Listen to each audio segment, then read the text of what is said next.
have been living in my house for 6 years. Last week I found a room I have never been in. It was locked from the inside, and something had been living in it. Tonight every single story shares one terrifying theme. Something was there the whole time. In your house, in your walls, in your neighborhood, and you had no idea. 5 stories. 5 things that were there the whole time. Stay until story 5, because that one will change how you look at your own house. Tonight when you turn the lights off, let me take you back to where each of these stories started. Story 1 begins. My name is Daniel. I am 43 years old. I live in Columbus, Ohio, and 11 months ago I found a room in my house that I had not known existed for the 6 years I had been living there. Not a small space, not a crawl space or a utility area. A full room, 8 feet by 12 feet, with a ceiling height that matched the rest of the house, with a working electrical outlet, with a window that I subsequently understood had always been visible from the outside, but that I had always assumed belonged to a closet given the angle and the frosted glass. I found it because I was having water damage repaired in the hallway adjacent to my master bedroom, and the contractor knocked on a section of wall to locate a stud, and the knock produced a hollow sound that extended far longer than a wall should, and he and I looked at each other. And he said, "Do you have a room back here?" And I said I did not think so. We found the door behind a large built-in bookcase that I had always thought was simply a feature of the house. A floor-to-ceiling unit built into the hallway wall that I had filled with books and never moved in 6 years because it was heavy and it fit the space perfectly, and I had no reason to move it. The bookcase was hinged. It swung outward when the contractor located the seam and applied pressure to the right side. Behind it was a door with a standard door handle that, when I turned it, did not open because it was locked from the inside. I want to pause on that detail because it is the detail that produced the specific quality of fear I felt in that hallway on a Tuesday afternoon. The door was locked from the inside. A door that opened into a room I had not known existed for 6 years was locked from the inside in a house that I believed I was the only person with access to. The contractor and I stood in front of that door for a moment that felt much longer than it was. Then I called the police from the hallway before we did anything else, because I had decided that whatever was on the other side of a door locked from the inside in a room I did not know existed was not something I wanted to be on the other side of without law enforcement present. The police came within 20 minutes. 2 officers, one of whom had the specific calm of someone who has seen enough unusual things that unusual things do not immediately produce alarm in him. They assessed the door and the situation and broke the lock with a tool I did not know the name of and opened the door. The room was empty of people. I want to say that first because the fear of what might be in the room is a reasonable thing to have had, and the answer to it is that nobody was there when we opened the door. What was there was evidence of use. A folding cot in one corner with a sleeping bag on it that was not dusty, not recently used but not long unused either. A small table with a camp lantern and 3 batteries that still had charge in them. A plastic bin containing food items, canned goods, protein bars, dried fruit, with expiration dates that ranged from 8 months in the past to 14 months in the future, suggesting the bin had been stocked at some point in the past year and a half. A small electric space heater plugged into the working outlet. A stack of paperback books in the corner, well-read, with cracked spines, and a notebook on the table, open to a page with handwriting on it, that I did not read immediately, because reading a stranger's private notebook in a hidden room felt like something I needed to think about before doing. The police read the notebook. They told me what was in it. The notebook belonged to a man named Harold who was, based on the information in the notebook and the investigation that followed, a neighbor who had lived 3 houses down from me and who had, at some point in the past 2 years, been evicted from his own home during a period of financial difficulty, and who had, rather than go to a shelter, found his way into the hidden room of my house, apparently through a ground-level window at the back of the house that the investigation revealed had a faulty latch that could be opened from the outside, and had been using it intermittently as a place to sleep and shelter in the months since. Harold was found within a week. He was 67 years old, and he was not dangerous, and his story was what the notebook had suggested. A retired man who had lost his housing through a combination of circumstances that had left him without other options, and who had chosen the room in my house because he had known, from a conversation I apparently had with another neighbor years ago at a block party, that the room existed, having been told by the previous owner that it was a feature of the house that the current occupant did not know about. This is the part that gets me. Harold had known about the room because someone told him about it at a party I was also at.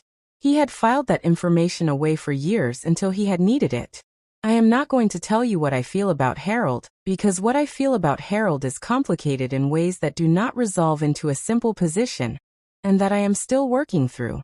What I will tell you is that Harold is in subsidized housing now, something the investigation and the social services involvement that followed it facilitated, and that the hidden room has been properly sealed and the bookcase has been removed, and the door is now visible and painted the same color as the hallway wall, and is bolted from the outside with a deadbolt that requires a key I keep on my person. I check it every night before I go to bed. I will probably check it every night for the rest of my life. Update, 4 months later. Harold sent me a letter last month. A handwritten letter, mailed to my address, which is information he apparently retained from the notebook period. The letter was 2 pages and it was honest in the way of someone who has had time to sit with what they did, and to understand it from the other person's perspective as well as their own. He said he was sorry for using my home without permission and that he had told himself, while he was doing it, that he was not hurting anyone, and that the telling himself had been something he had needed to do to continue, and that he understood now that not hurting someone and not affecting them were different things. He said he was stable now and employed part-time, and that the housing was good. He did not ask for anything. I read the letter twice, and then I put it in the drawer where I keep important documents. I have not responded yet. I am thinking about whether to respond and what response is the right one. And I think the thinking is the honest place to be rather than any response made before the thinking is finished. Harold had known about Daniel's hidden room for years. He had been waiting until he needed it. And just like something had been present in Daniel's house the whole time, what was present in Story 2's house had also been there for years. But it was not a person.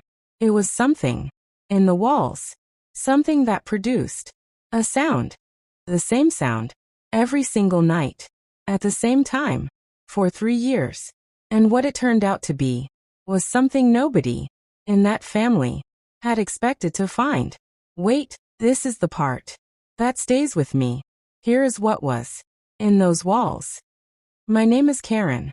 I am 38 years old. I live in Memphis, Tennessee. And 2 years ago my family discovered the source of a sound that had been occurring inside the walls of our house every night at exactly 11:47 p.m. for the preceding 3 years. I want to tell you about the exactness of the time first because the exactness was the thing that had made the sound feel different from ordinary house sounds, and that had prevented any of us from being able to fully dismiss it. House sounds are irregular. They occur when temperatures change or pipes expand or wood settles, and they do not occur on a schedule. What we heard at 11:47 p.m. every night was a schedule. My husband Mark had first documented the time approximately 8 months into the sound's occurrence, when he had begun to notice that it was waking him at a consistent point, and had started checking his phone each time it occurred. Over the following 3 months he had recorded the time 61 times. 61 recordings over 90 nights. The nights he had not recorded were nights he had not woken up or had woken too late to check in time. And the 61 times ranged from 11:45 to 11:49, with 47 of them being exactly 11:47. A sound that occurred at 11:47 p.m. with that level of consistency for 3 years was not a house sound. It was a mechanism of some kind. Something with a schedule. Something that had been set to do something at a specific time every night, and that had been doing it for 3 years inside the walls of our house without our knowing it was there. The sound itself was not loud. A soft clicking followed by a brief low hum that lasted approximately 4 seconds, and then stopped. Loud enough to wake a light sleeper. Quiet enough that a heavy sleeper might not notice it at all, which explained why our daughter, who sleeps heavily, had never heard it despite her bedroom being closest to the area of the wall it appeared to originate from. We had called 2 contractors over the 3 years. The first had found nothing. The second had found nothing. We had called an electrician who had found nothing. We had reached the specific point that people reach with persistent unexplained phenomena, where the explanation starts to feel less important than the accommodation, and you begin to simply build the 11:47 p.m. sound into the architecture of your life, and stop expecting to understand it. The night it stopped was a Thursday in October. I know it was a Thursday because I had a specific reason to be awake at 11:47 that night, and I lay in bed in the silence where the sound should have been, and I felt the absence of it with a clarity that surprised me given how long I had been wishing for that absence. The silence felt wrong in the specific way that the absence of a familiar thing always initially feels wrong. I got up. I went to the hallway where the sound had always seemed to originate. I stood there in the dark, and the house was entirely quiet. Then, looking at the wall in front of me, I noticed something I had looked at 1,000 times without registering. A section of baseboard approximately 8 inches long that was slightly different in color from the rest of the baseboard, as though it had been replaced at some point with a piece that did not perfectly match. I had seen this section of baseboard 1,000 times. This is the part that gets me. I had seen it every day for 6 years and had filed it as a cosmetic imperfection and never examined it. I got a flashlight. I crouched down and looked at the mismatched section carefully, and I saw that it was not attached to the wall in the same way as the surrounding baseboard. It had small screws on either end rather than being nailed in. I got a screwdriver at 11:58 p.m., and I removed the section of baseboard.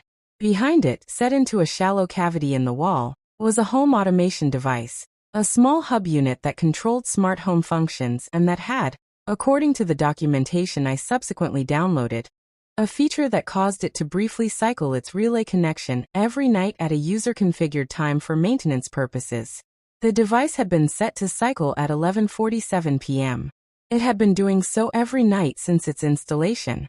It had been installed, according to the device's logs which I accessed online, 6 years earlier, which was when we had moved in, which meant the previous owners had installed it, had left it behind without removing it or telling us about it, and it had been clicking and humming in our wall every night at 11:47 for 3 years before we had started noticing it and 3 years after we had started noticing it. 6 years total.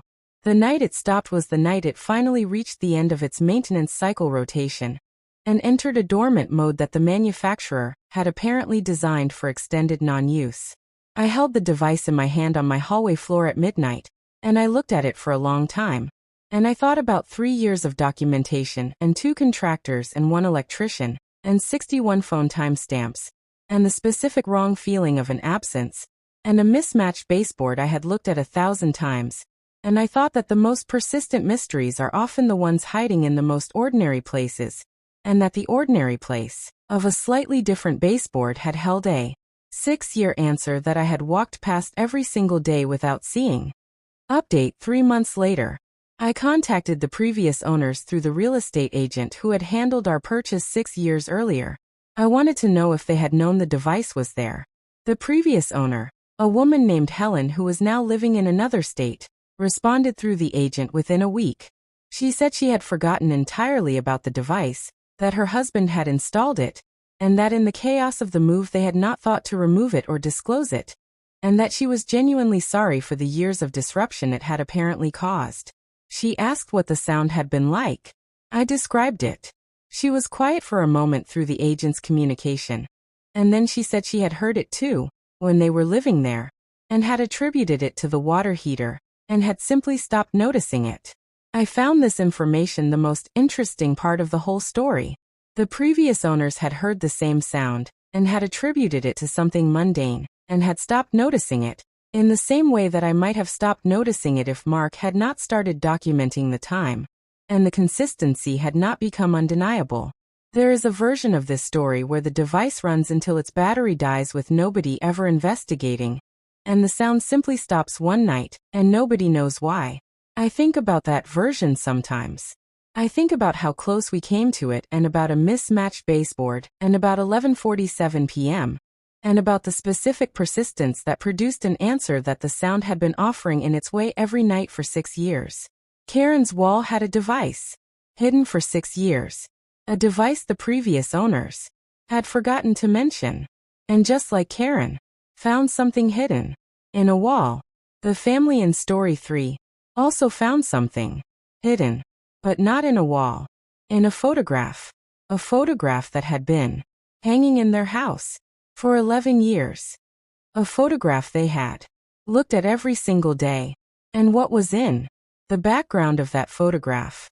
Something that had been visible the whole time, produced a discovery that the police are still investigating. Let that sink in for a moment. Here is what they finally noticed. My name is Thomas.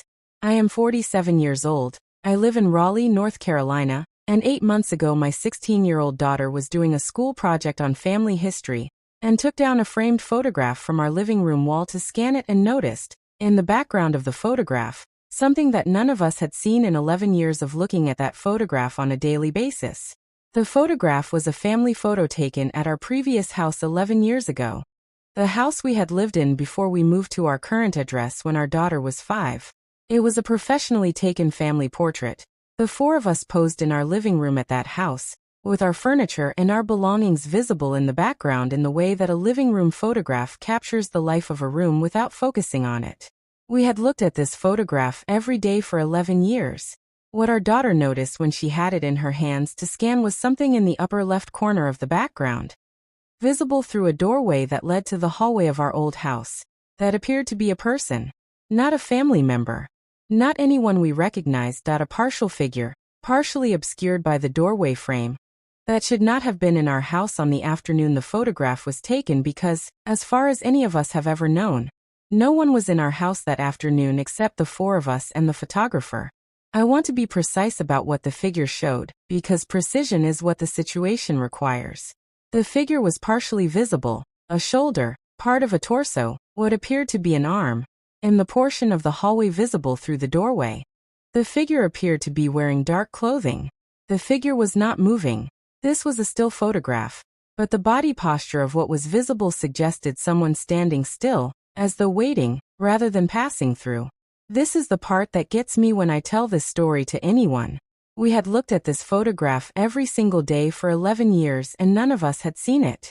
Not because it was invisible. Once our daughter pointed it out, it was visible immediately to everyone who looked, and nobody who we subsequently showed the photograph to had any difficulty seeing it once they knew to look. Because we had never had a reason to look at the background of a photograph we had been looking at for 11 years. In the same way that we never truly look at the things we see every day. We called the police. I want to be honest that calling the police about a figure in a background of an 11-year-old photograph felt, even as I was doing it, like the kind of thing that might not produce a serious response. The officer who came was professional, and took the photograph seriously, and took a digital copy for their investigation. The investigation is ongoing. I have been told things that I am not going to share publicly because the investigation is ongoing, and because some of the things I have been told are things I need to be careful about repeating before they are confirmed. What I can tell you is that the house we lived in at the time of the photograph was the subject of a police report filed approximately 6 months after the photograph was taken. A report filed by us about a series of things that had occurred in the house that we had attributed to various causes, and that had eventually led us to move when I had found evidence that someone had been in our house without our knowledge. We had moved. We had left that behind. We had hung the photograph on our new wall and looked at it every day for 11 years without understanding that we had been looking at the answer to what had happened in that house the whole time. Our daughter found it on a Tuesday afternoon while doing a school project. She is 17 now, and she found something in 11 minutes of looking at a photograph that none of us had found in 11 years of looking at it. And I think about that sometimes, and about what it means to have fresh eyes, and about what we stop seeing when we see something every day, and about what it costs us to stop seeing it. Update 4 months later. The police investigation has progressed. I am not going to share details that I have been asked not to share publicly while the investigation is active. What I can share is that the photograph has been professionally enhanced, and that the enhancement has provided information that the investigation is using. I received a call last month from the lead investigator, who told me that the case was moving forward, and that I would be kept informed, and that I had done the right thing by calling when my daughter noticed the figure. I said my daughter had done the right thing by having fresh eyes. The investigator said that was how most of these things got resolved. Not through sophisticated investigation, but through someone seeing something that everyone else had stopped seeing. I thought about that for a long time. I thought about fresh eyes and about 11 years of a photograph on a wall, and about a 16-year-old doing a school project, and about what she had found in 11 minutes. The photograph is not on our wall anymore. It is with the police. The wall where it hung has a different photograph on it now, one taken in our current house, in our current life, with nothing in the background that I have not personally verified. I check the background carefully every time I look at it. I think I will check backgrounds carefully for the rest of my life. Thomas's family had been looking at the answer for 11 years. And just like that photograph, had something in it that nobody had noticed. The house in Story 4 had something nobody noticed. But this time, it was not in a photograph. It was in the floor, a section of floor that had always sounded slightly different when you walked on it.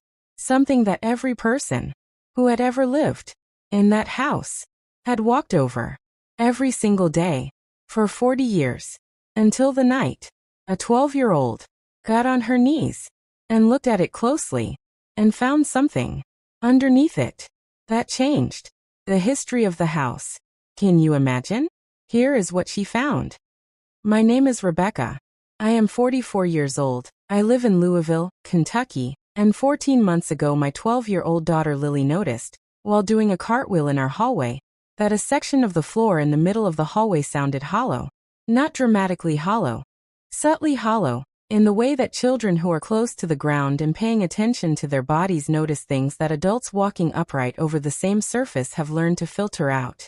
Lily got on her hands and knees and knocked on the section of floor, and then knocked on the surrounding floor, and then looked up at me with the specific expression of a 12-year-old who has noticed something interesting, and said, "Mama, this part sounds different."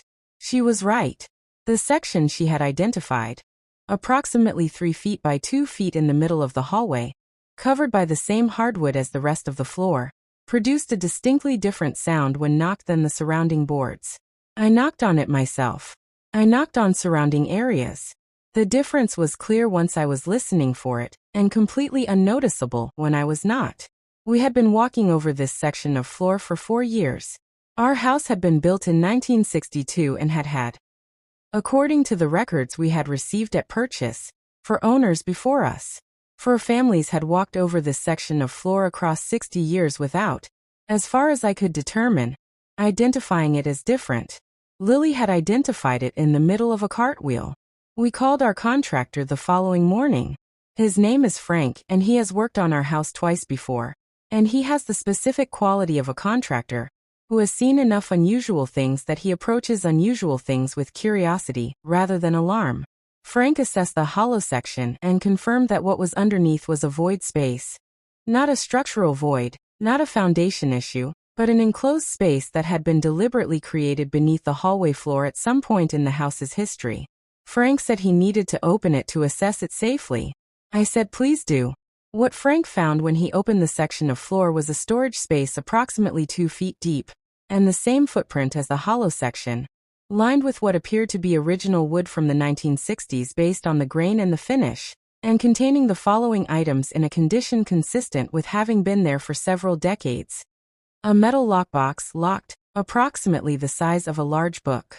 A glass jar sealed with a metal lid containing folded papers. A child's shoe, a single shoe, a Mary Jane style, approximately the size appropriate for a 5 or 6-year-old, in very good condition for something that appeared to be 60 years old, and a handwritten note on a piece of paper in a plastic sleeve that said, in handwriting that appeared to have been made by someone elderly based on the specific quality of the pen pressure. For whoever finds this, please take care of the lockbox. The key is at the bank. The papers in the jar explain everything. We spent 2 weeks working through what we had found. The glass jar's papers were letters. A series of them, written by the original owner of the house, a man named Walter who had built the house in 1962 and had lived in it until his death in 1991. The letters were addressed to his daughter who had moved away, and with whom he had apparently lost contact in the years before his death. The letters were unsent. They described his life in the house across the decades, his regrets about the estrangement from his daughter, his hope that she would one day return.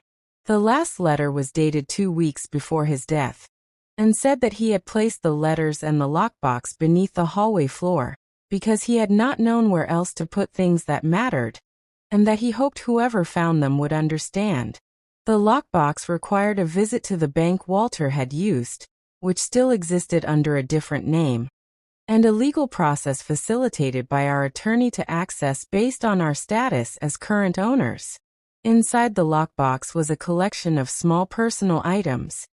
A ring, several photographs of a young woman we understood to be the daughter, and a letter from Walter to his daughter that was different in tone from the ones in the jar, more final, more at peace, clearly written as a goodbye.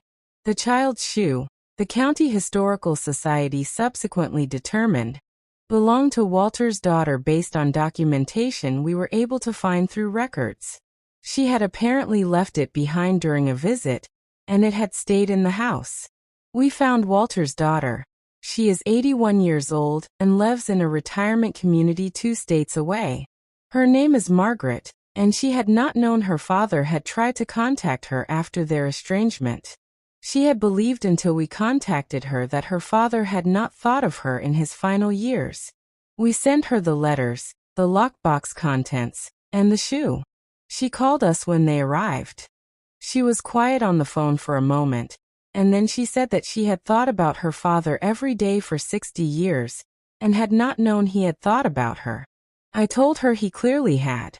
She said she was going to read the letters slowly, one at a time, and that she was grateful and that she hoped we were happy in her father's house. I told her we were. I told her Lily had found it. She asked how. I told her Lily had done a cartwheel. She laughed in a way that told me the laugh was doing several things at once. I think about Lily's cartwheel sometimes. I think about 40 years of people walking over a section of floor that sounded different and not noticing, and about a 12-year-old who got close to the ground and paid attention, and about Margaret reading her father's letters 60 years after they were written, and about what it means to find something that has been waiting to be found, and about the specific grace of the person who finally finds it, being a child doing a cartwheel who just noticed something interesting. Update: 4 months later. Margaret visited last month. She came with her granddaughter and they stood in the hallway where Lily had done the cartwheel, and Margaret looked at the repaired section of floor. Frank had sealed it back up cleanly, and she put her hand on it for a moment and did not say anything. Then she looked at Lily and said thank you in a way that contained everything the 2 words needed to contain. Lily said she was glad she had noticed. Margaret said she was too. We had dinner, all of us, Margaret and her granddaughter and our family. And Margaret told stories about her father, and about the house when she was a child, and about the hallway, and about what it had looked like before the hardwood was installed. She said the hallway had had carpet when she was young, and that she had never liked it, and that she was glad we had hardwood, and that she thought her father would have liked it too. After dinner she asked if she could sit in the living room alone for a few minutes. We said of course. She sat in there for about 15 minutes, and then she came out and she said she had talked to him. I said I thought he had been listening. She said she thought so too. She left the next morning. Lily stood at the door and waved until the car was out of sight. Then she went inside and did another cartwheel in the hallway. I watched her land it, and I thought about everything a cartwheel can find when it pays close attention to the floor. Lily's cartwheel found 60 years of letters. Our final story tonight, Story 5, is also about something that had been there for a very long time. Not under the floor. Not in the walls. Not in a hidden room. In a window. A window that one woman had been looking out of every morning for 7 years. And she had been looking out of it without seeing what was on the other side. Until the morning, something moved in a way it had never moved before. And what she saw, when she finally looked carefully, was something she had been seeing every day for 7 years, hiding in plain sight. This is the last story, and it is the one I promised you. At the beginning, here is what she finally saw. My name is Sandra. I am 41 years old. I live in Phoenix, Arizona, and 6 months ago I discovered that the house directly behind mine, the house whose backyard I had been looking at through my kitchen window every single morning for 7 years while I drank my coffee, had been unoccupied for most of those 7 years, and that the movement I had seen in its windows on several occasions across those 7 years, which I had attributed to the reflection of trees, or the play of light across glass, had not been reflections of trees.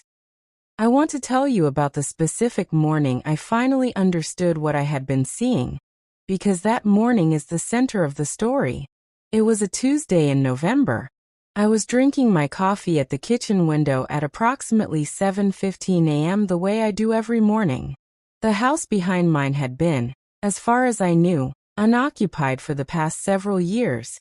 I had heard from my neighbor that the owner had moved away, and that the house was in some kind of estate dispute that had prevented it from being sold or rented.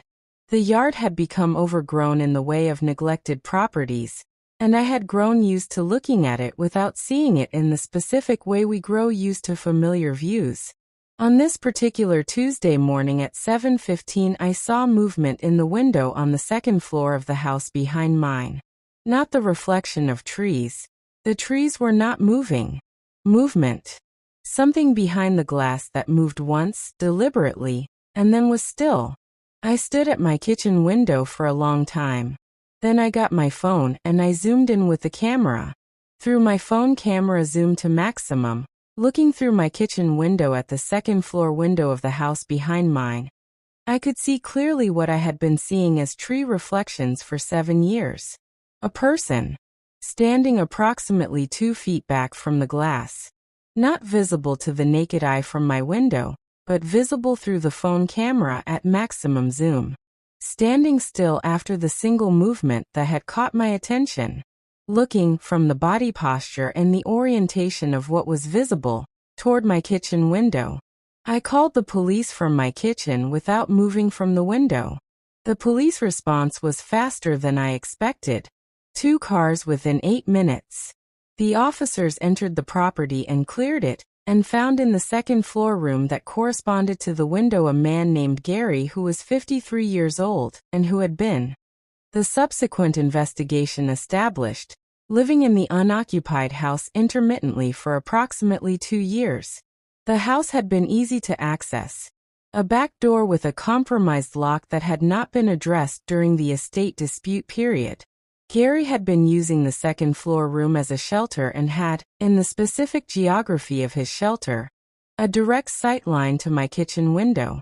The investigation established that Gary had no criminal history beyond the trespassing that his residence in the vacant property constituted, and that his presence there had been motivated by housing need rather than any specific interest in my house or in me. I want to be honest that this information, while factually relevant, did not produce the reassurance it might have been intended to produce. The absence of criminal intent does not address what I had been seeing for 7 years. I had been seeing a person in that window. I had seen movement on what the police confirmed were at least a dozen previous occasions based on Gary's account of his intermittent use of the property. I had seen those movements and had explained them away with trees and light and glass, and the specific human tendency to prefer mundane explanations for things we see in peripheral vision. What I had been seeing was a person. For 7 years. Through my kitchen window. While I drank my coffee. Every morning. This is the part that stays with me longest. Not the discovery. The 7 years of the mornings before it. The 7 years of tree reflections that were not tree reflections. The 7 years of looking without seeing. The 7 years of drinking my coffee in the morning in my kitchen with someone in the window of the house behind me in a way that I had been explaining to myself every single time as something other than what it was. I have new kitchen curtains. They are opaque. I close them every morning before I make my coffee. I have not stood at that window and looked at the house behind mine since the Tuesday in November, and I do not plan to for a very long time. Gary has been placed in a housing program. The estate dispute on the property behind mine has been resolved, and the house has been purchased by a new owner, who has already replaced the compromised back door lock, and who has begun renovating the property. I watched the renovation from a different window, one that does not face the second floor where Gary's room was. I do not miss the morning view. I have decided that some views are better replaced than returned to, and that this one is one of them. Update 4 months later. The new owner of the house behind mine introduced himself last month. His name is David and he is 38, and he and his wife are expecting their first child. And they are excited about the house and about the neighborhood, and they have no knowledge of any of what happened in the house before they bought it. I did not tell David what had happened. I thought about it for a long time, about whether he had a right to know and about whether knowing would be useful to him, or would simply color his experience of a house he was excited about, and that had been renovated and relocked, and was now safe. I decided not to tell him. I may revisit that decision. The kitchen curtains are still opaque. I open them on Sunday mornings now, briefly, to let in the light, and when I do I look at the second floor window of David's house, and I see it the way it was always supposed to be seen. A window, in a house, catching the morning light. Nothing behind it except the room David has already shown me photographs of, which he has made into a nursery. I look at the nursery window for a moment on Sunday mornings, and I close the curtains again, and I drink my coffee, and I think about 7 years of tree reflections, and about a phone camera zoom to maximum, and about a Tuesday in November, and about a nursery that is going to have a baby in it, and about what it means when something is finally what it is supposed to be. I think it means something worth having. I think the Sunday morning light is worth opening the curtains for.